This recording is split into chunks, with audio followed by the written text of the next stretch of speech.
Welcome back. 100 words for 100 days. In this quick English learning video, you are going to learn an idiomatic expression is flat out. Let's get started.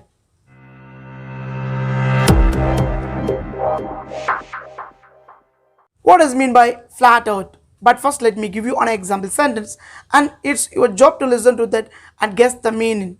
Even if you work flat out for the next 3 weeks, we shan't be able to complete the job on time.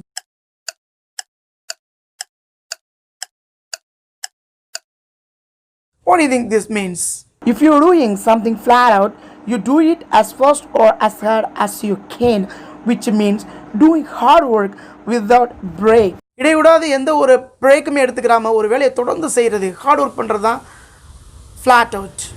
Everyone is working flat out to try to shape those responsible.